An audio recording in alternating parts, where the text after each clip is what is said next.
Hey Marvel Universe action figure collectors, this is Archangel 61911 coming at you with another review, and this time I'm finishing off the Wave 13 from 2011 with Gladiator. Okay, so I was very hesitant to pick up Gladiator because, you know, he's an okay character from the X-Men universe, but the figure didn't seem very appealing. But you know, since they were still selling them for $4, decided to get him. I'm actually glad I did because he's not that bad, and he ended up not being my least favorite character of this wave. It was actually first appearance Wolverine. I wasn't too thrilled with that figure. But anyways, let's go ahead and get on to the review. Okay, so we'll start off with the box. So there you have an image of Gladiator. Okay, of course Gladiator is from the X-Men universe, like I mentioned, and he is the leader of the Shi'ar Imperial Guard. They're kind of like their police, I guess, you know.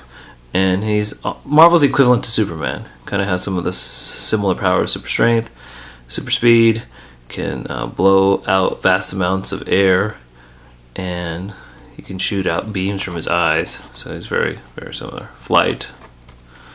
Okay. And then, of course, the other figures in the wave. Cyclops is the only one unshown, and all 4 are up on my channel. So make sure you check it out. There is the bio, and then there's the image of the figure on the front of the back of the card.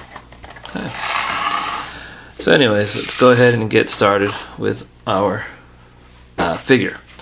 So there's the stand, Gladiator, number 11. Okay. So since he is Marvel's equivalent to Superman, I put him in a Superman pose. It's just like Superman, he has the red and blue on his costume. There's his symbol, I guess. And there you go. So he has some good muscle definition. It's a pretty ripped character. The blue has kind of a metallic feel to it, which is, you know, alright. I mean, his suit isn't metal, so I don't know why they just didn't go with the plain blue. The red has some black shading to kind of define more to give more definition to the muscles. Looks okay. And then there you go. So it's kind of seen all over. I guess in the blue too, you kind of see some of that black highlighting. The head sculpt is not my favorite.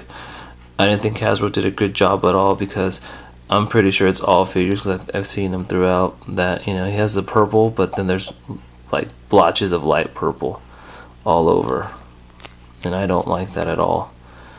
Kind of, you know, bad paint job on his face, because his face does not have blotches like that. The mohawk looks good, but the same, you see that paint, so you can tell that the whole figure was painted in black with the black paint applied over the hair and the mohawk. So I do not like it all. That's the worst part of this figure, is the head. Okay, cape looks good. It's plastic, molded pretty well, flows nicely. So I like that. And the gold trim, so makes the figure stand out pretty much. And as for the back of the figure, there's nothing much going on. Of course, the cape is removable. You got the gold belt going around. That's pretty much it. And that's been painted on there. And as you can see, there's some, get a closer look. There is some gold missing. So there's red blotches on the figure. Maybe that's just the way it's supposed to be. It looks like it is, actually. I guess it's the part of the uniform to keep the belt in place. Okay. Alright, so but overall, looks decent. Okay. Articulation's pretty darn good. You got your ball jointed head, which of course is limited in movability if you have the cape, the frill around it. Ball hinged shoulders. You got hinged elbows. You got a swivel wrists, swivel bicep, ball hinged torso, no swivel waist. Got ball hinged legs. Hips. You got your double hinged knees, and you got your swivel wrists, swivel ankles. Okay, So articulation's pretty good. All right. So overall, not bad of a figure. You know, I think I would definitely recommend him if you're a fan, and if not, or even if you are a fan, I would say try to get him loose or for a really cheap price, because he isn't the best figure, you know, in regards to the paint applications. So, but you know, a good one to add to my collection for such a decent price. Okay. All right. So until I see you with my next review, later.